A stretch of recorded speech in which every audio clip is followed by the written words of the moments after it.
Assalamualaikum warahmatullahi wabarakatuh.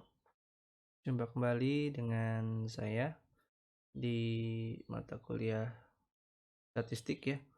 Hari ini kita akan melanjutkan pertemuan minggu lalu yang sempat kita bahas mengenai pengujian hipotesis untuk data berdistribusi dengan menggunakan metode chi-square ya. Nah, hari ini adalah pembandingnya atau dengan kata lain bisa dibilang alternatif dari penggunaan metode chi-square ya. Nah, kita akan menggunakan metode yang namanya KS ya. Apa sih KS? KS itu adalah, Kolmogorov-Smirnov ya, ini seperti orang Rusia ya.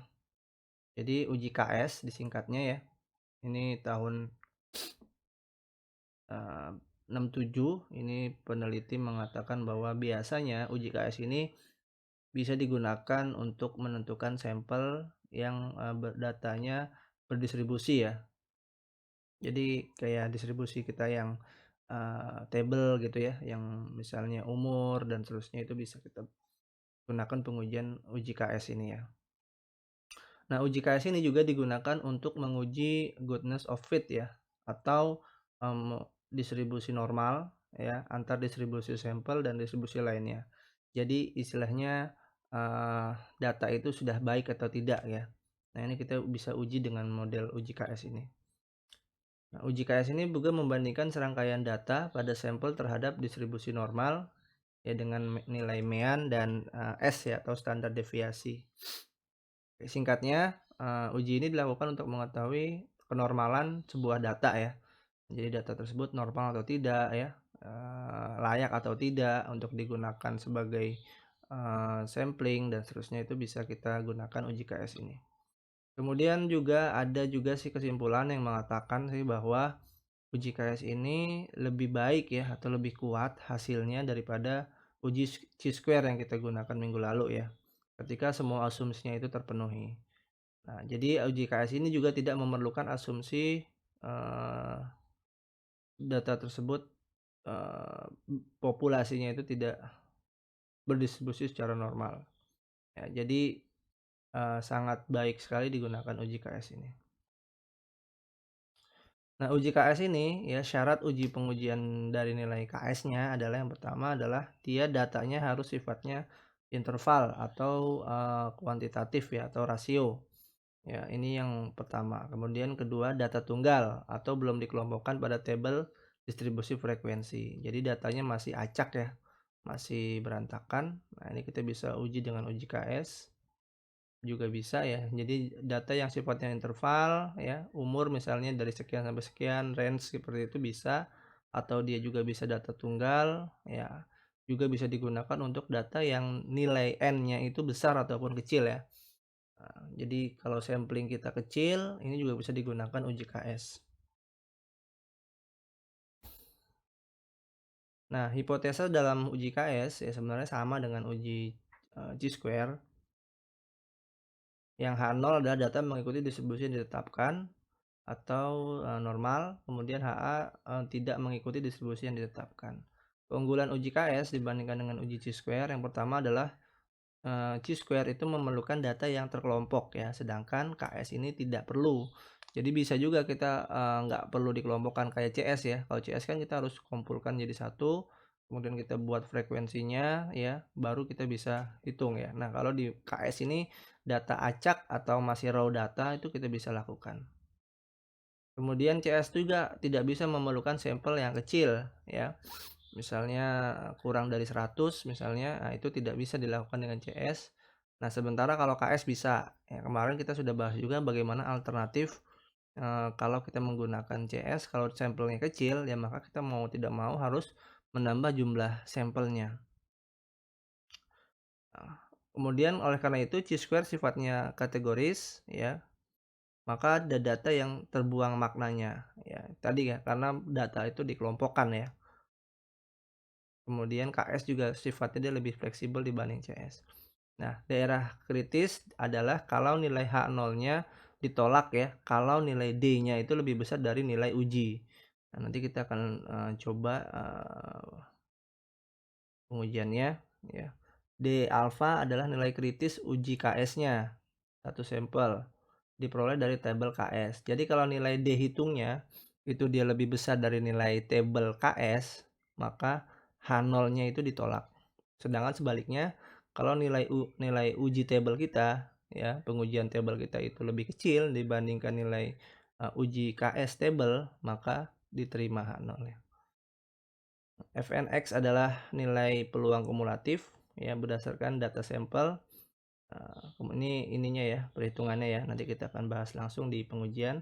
Kemudian FOX adalah nilai peluang kumulatif di bawah H0. Ini menggunakan tabel Z biasanya ya. Jadi nilai pengujian nilai D tadi itu kita gunakan tabel Z. Nanti hasilnya kita bandingkan dengan tabel KS.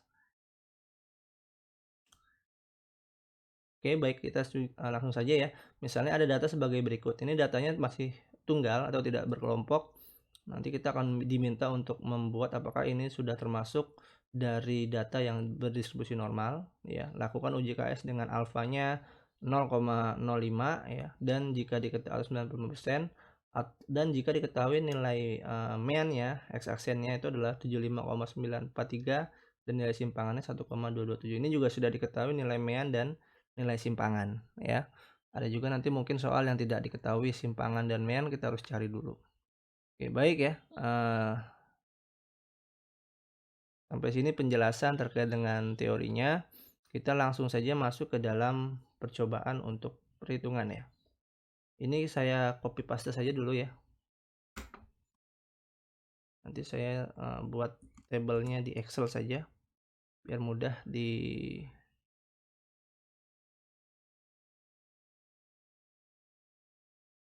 Oke, ini saya tulis ulang aja atau saya coba pakai notepad dulu bentar.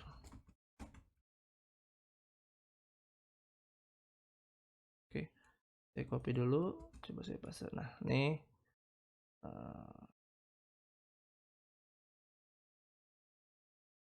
saya tulis sini dulu ya.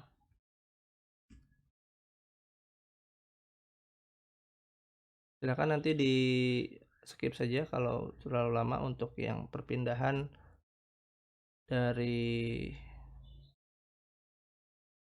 soal ya. Oke, baik ya. Ini hasilnya. Kita sudah pindahkan dari soal kita ke bentuk Excel seperti ini. Nah, kemudian kita juga tulis nilai alfanya itu, saya pakai simbol alfa gini aja ya, biar mudah aja sih. Biar cepat saja, 0,05. Kemudian nilai mean atau x-aksennya sudah ada juga. X-aksen kita set jadi berapa ini? 75,943. 75,943. Kemudian nilai simpangannya 1,277 ya. 1,2227. Oke. Berikutnya adalah kita harus mencari nilai kumulatif ya. Kalau kita lihat di nilai frekuensi kumulatifnya, ini menjumlahkan saja sih, dari ini ada berapa, itu kita dulu pernah juga buat ya modal mencari nilai kumulatif ini. Misalnya 73,9 ini kan ada 1, nanti dijumlahin dengan ini 74,2, itu ada 1 juga ya, jadi 1 ditambah 1 2 gitu. Ini 2 ditambah 74,6 ada 1 tambah 3 tambah ini 4 terus gitu 5. Nah, di 6 ini ada 3 kan, berarti 5 ditambah 3 berapa? 8 ya. Nah, berarti ini kita hapus aja nih. Gitu. Nanti kita perkecil dulu.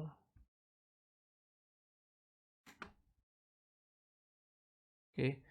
Kemudian ditambah 76,5, 1 jadi 9. Tambah ini jadi 10. 1 semua ya. 11, 12, 13, 14. Jadi F kumulatifnya ada 14 ya. Kemudian adalah nilai, nah ini kalau kita buka lagi rumusnya. Nah, setelah kita mendapatkan nilai kumulatif, berikutnya adalah kita mencari nilai peluang kumulatif ya, berdasarkan data sampel. Oke, dari mana? Ya, rumusnya adalah ini Fnx ya. Saya tulis dulu Fnx Nah, rumusnya adalah dari nilai kumulatif dibagi dengan nilai sampelnya atau nilai N-nya. Jadi nilai ini kan 1 ya, berarti sama dengan ini dibagi dengan 14. Karena kita punya 14 data ya. Oke, ini kita copy paste saja. Atau kita drag seperti ini. Sehingga nanti hasilnya yang paling 14 itu biasanya 1 ya, karena nilai ini sama dengan 14 dibagi dengan nilai N. Nah, jadi fnx-nya kita sudah dapat. Nah, selanjutnya adalah kita menggunakan tabel Z ya untuk menghitungnya. Z. Oke, baik. Setelah kita mendapatkan nilai kumulatif dari nilai ini ya, bagian dengan nilai N ya, kita mencari nilai Z ya, nilai Z untuk nantinya digunakan untuk menghitung tabel Z. Nah, ini rumusnya bagaimana? Rumusnya adalah nilai dari nilai ini XI ya. Nilai dari XI-nya ya kita kurangkan dengan nilai meannya. Meannya dalam hal ini 75,943, jadi langsung aja ya, sama dengan nilai X1-nya dikurang dengan nilai simpangan, bukan simpangan tapi nilai mean, dibagi dengan nilai meannya. Ini meannya 75,43 ya, kita 4 saja supaya dia nggak berubah. Kemudian kita kasih dolar gitu ya, supaya nanti dia fix, nggak geser-geser. Kemudian kita bagi dengan nilai simpangan ya, dengan nilai simpangannya adalah ini juga kita kasih dolar aja. Kemudian kita bagi, jalankan. Nah, ini ada yang salah nih.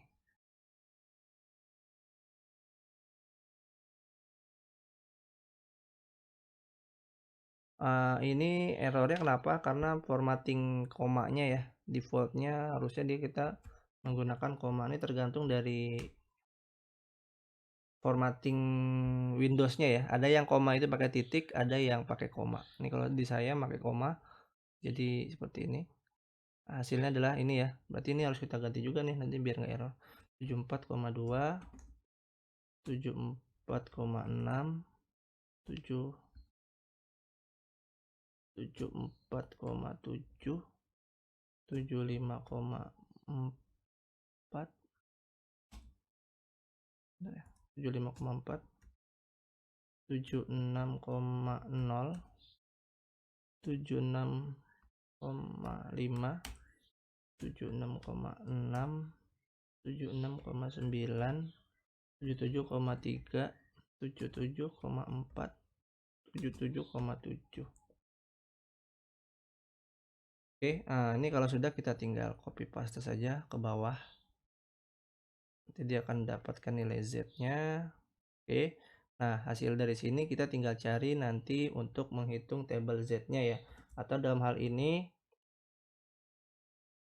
kita mendapatkan nilai FOX-nya ini ya, untuk menghitung nilai menggunakan tabel Z-nya. Jadi nilai FOX seperti ini. Kita lihat min 1,66 di tabel Z.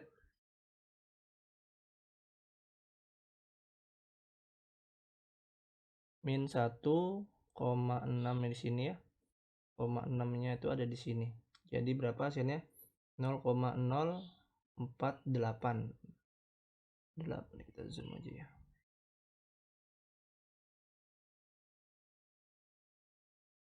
6 itu nah ini 0,0485 ya. Bisa tulis di sini ya. 0,0485. Hal yang sama silakan kalian cari untuk melengkapi tabel Z yang belum ya, yang ini ya. Min 1,42, kalau kita lihat min 1,42 di sini adalah 0,0778. 0,0778. Silakan kalian cari ya. Baik, ini sudah saya isikan semuanya dengan tabel Z ya. Nanti kalian bagi yang belum silakan cari atau diikuti dari sini. Intinya kita sudah tahu caranya. Nah, kemudian hasilnya adalah tinggal kita bandingkan ya. Kita bandingkan dengan antara nilai FO dengan nilai ininya ya. Jadi caranya adalah dikurangin saja. Ini kita